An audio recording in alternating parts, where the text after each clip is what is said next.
sendiri peran dan fungsinya. Jadi setelah mengikuti pelatihan ini, peserta berperan sebagai pengelola pelayanan kesehatan dengan pendekatan keluarga di puskesmas. Ya, nanti pengelola kan memang manajer ya, seorang manajer puskesmas ya. Nah, fungsinya melakukan manajemen pelayanan kesehatan dengan pendekatan keluarga di puskesmas. Nah, ini ada kompetensinya ada 8, banyak ya. Melakukan kepemimpinan, melakukan manajemen data dan keluarga sehat, melakukan tata kelola keuangan di puskesmas, melakukan manajemen sumber daya ya, di sana material ya masuk, melakukan manajemen upaya kesehatan masyarakat, melakukan manajemen pemberdayaan masyarakat, menjelaskan manajemen mutu, melakukan manajemen puskesmas. Ini sama ya. Tujuan pembelajarannya melakukan manajemen dan pelayanan kesehatan di puskesmas. Nah, ini materi-materinya. Ya. Jadi kebijakan PUSPK mungkin besok ya. Terus ada kebijakan penyelenggaraan puskesmas itu sendiri. Terus ada pelatihan kepemimpinan. Ada manajemen data puskesmas dan keluarga sehat. Nah, Bapak Ibu juga belajar tentang tata kelola keuangan dan manajemen aset. Tentunya salah satunya penganggaran puskesmas, tata kelola keuangan di puskesmas, dan manajemen aset. Itu seperti apa puskesmas ya. Nah, terus untuk yang materi keempat, manajemen sumber daya, itu ada sumber daya manusia, sumber sarana prasarana alat, obat, dan bahan habis pakai. Nah, ini untuk yang kelima, manajemen upaya kesehatan masyarakat UKM. Seperti apa mengerjakannya? Manajemen pemberdayaan masyarakat. Tentu ini kenapa hanya 2? Karena nanti yang manajemen upaya kesehatan masyarakat, manajemen pemberdayaan masyarakat, prakteknya itu ada di sini, ada di manajemen puskesmas. Nah, manajemen puskesmas itu adalah semuanya dari manajemen yang tadi ya. Ya, ini. Nanti ini adalah komprehensif. Ini nanti sedikit diulas, dan nanti Bapak Ibu mengerjakan tugas komprehensif, dan memang nanti ada kelapangan observasi. Ya, observasi. Hanya mengobservasi puskesmas yang sudah jalan. Ini ada 39 JPL.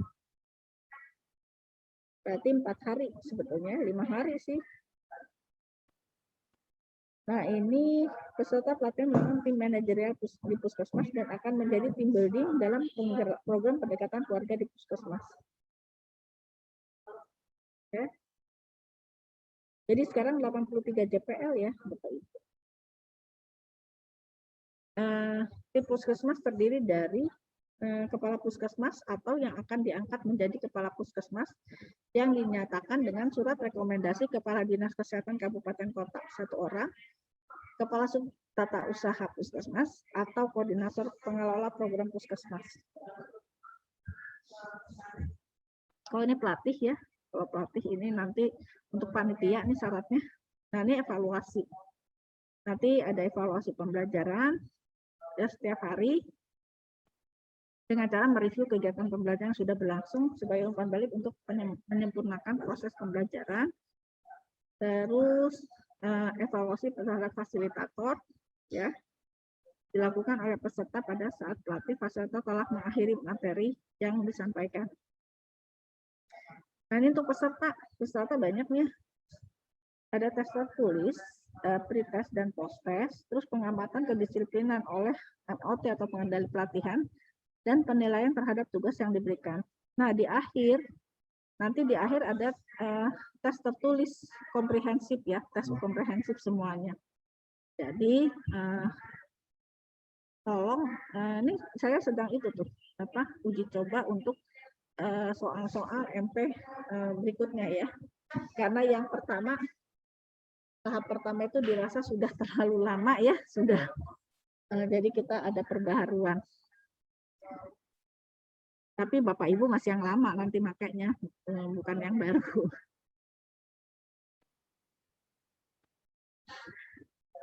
Nah, ini evaluasi fasilitator ya. Nanti Bapak Ibu akan menilai fasilitator seperti ini. minimal seperti ini penilaiannya. Masing-masing fasilitator ya. Jadi setelah selesai langsung panitia membagikan format evaluasinya dan peserta menilai.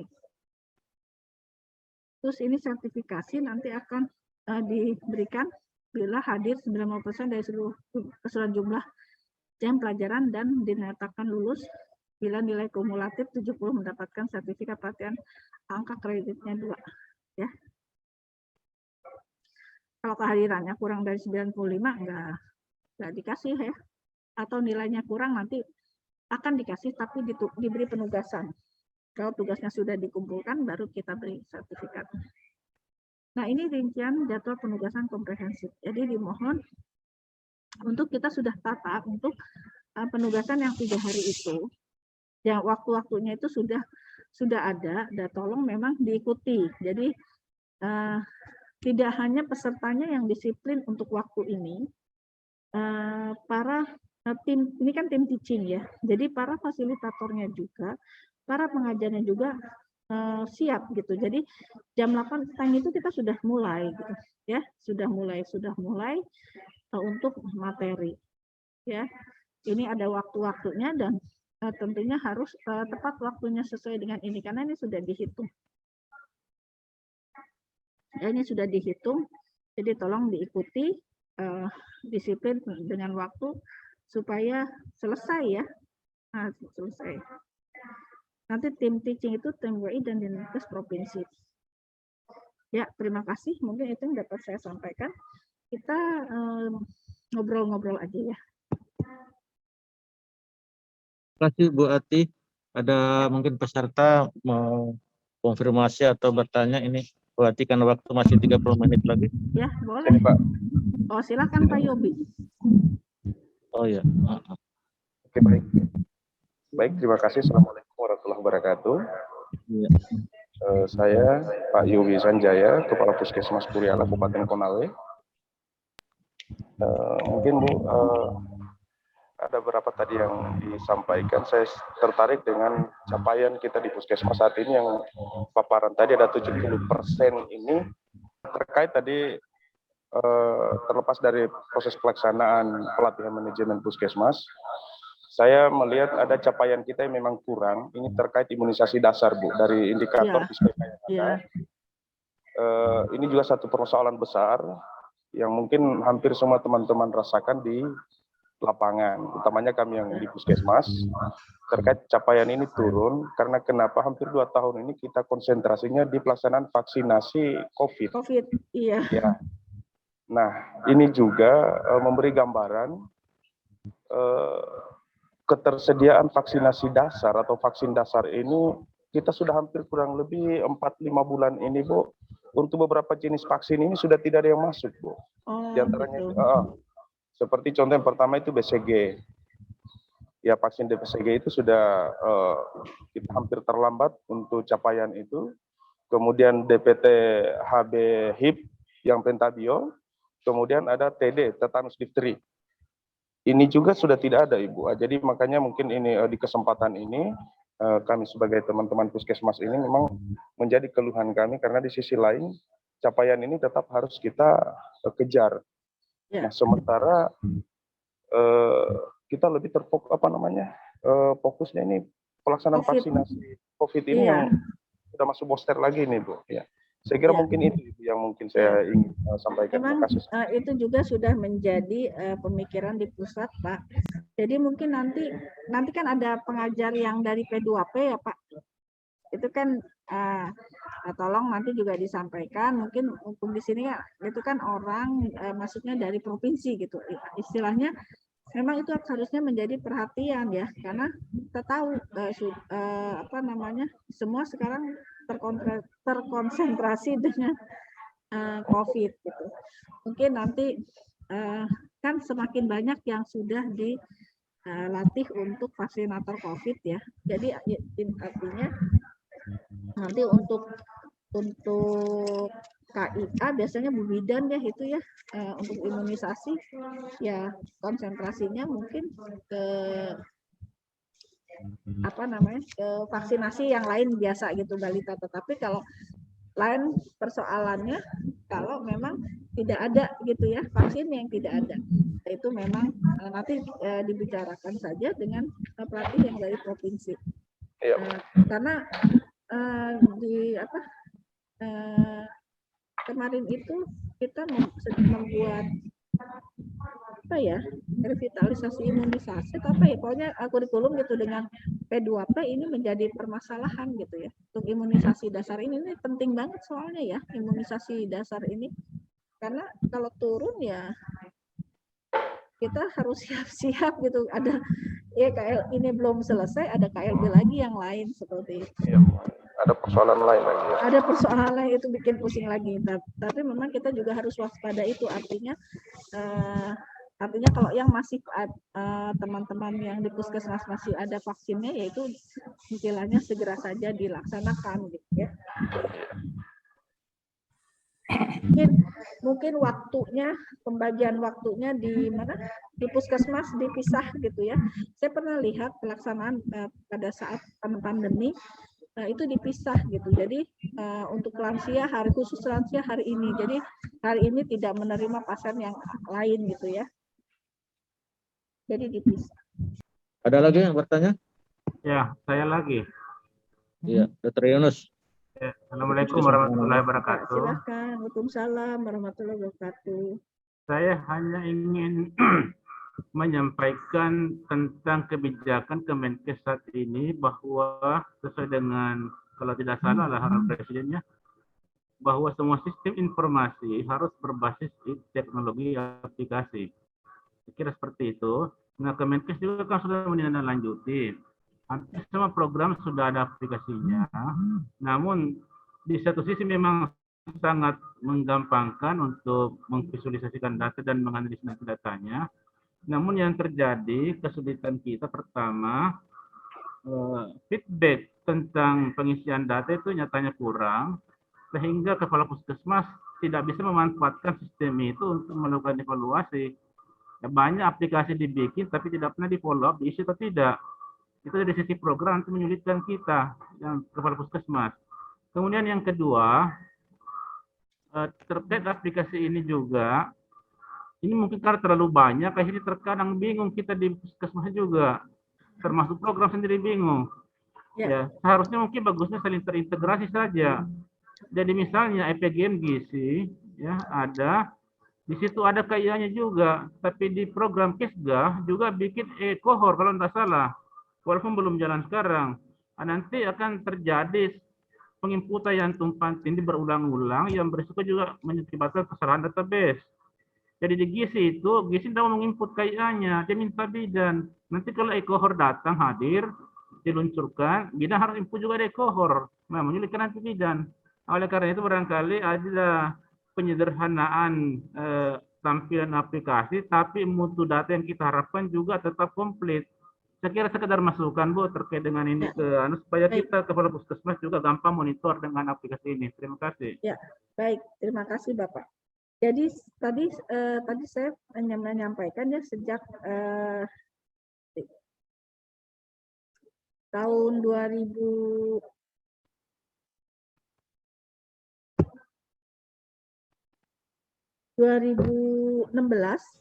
Permenkes nomor 39 dengan adanya PISPK atau PISPK Program Indonesia Sehat dengan pendekatan keluarga,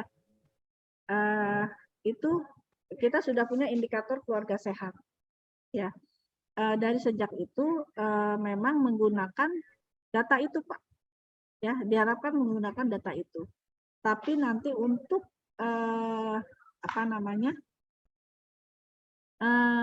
kalau ada kekurangan mungkin menggunakan data lain. Artinya kalau yang sudah ada ditanyakan di data KS keluarga sehat, kita jangan menanyakan kembali, paling memperkaya ya. Jadi mungkin nanti di analisis manajemen analisis data akan disampaikan Pak ya. Jadi data yang mana sih yang harusnya kita gunakan gitu ya. Karena dengan menggunakan data KS itu, keluarga sehat, itu sebetulnya sudah bisa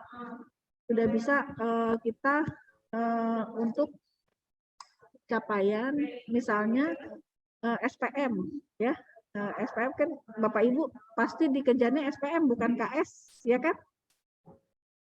Karena memang itu yang itu tugas kepala dinas dari kepala daerahnya ya. Seperti itu. Jadi mungkin jadi mungkin maksudnya gini Bu, nanti misalnya kalau basis datanya sudah ada di PISBK, mungkin di menu datanya di aplikasi lain jangan dimunculkan lagi sehingga terjadi seperti sekarang ini memang. lain PISBK, lain cohort, Iya. lain EPGM. Ya, kira ya, mudah-mudahan nanti satu terintegrasi ya nanti sebetulnya sudah sering dilatihkan ya untuk data PISPK ini analisisnya itu kalau di Provinsi Sultra itu Musija masih ya Pak Ajis Musija masih masih Bu Musija Buati ya. Musija Jadi ya. nanti memang harusnya yang kalau sudah ada jadi tidak double ya, orang juga ditanya double bingung gitu. Jadi menggunakan itu hanya nanti ada profil puskesmas, mungkin nanti pakai profil puskesmas. Memang kita sudah diarahkan untuk menggunakan data itu, data KS. Ya. Untuk perencanaan pun menggunakan data KS. Perencanaan program. Baik Pak, bagaimana? Ya, saya kira demikian Bu. Ya, sudah komprehensif sebetulnya data KS itu Pak. Ya, baik. Ada lagi? Ada lagi yang bertanya, silakan sama Bu Ati. Teman-teman ada? Gimana? Tanya memang karena narasumber pusat ini kesempatan kita bertanya. Gimana? Enaknya ketemu langsung di sana ya Pak, di Sultra.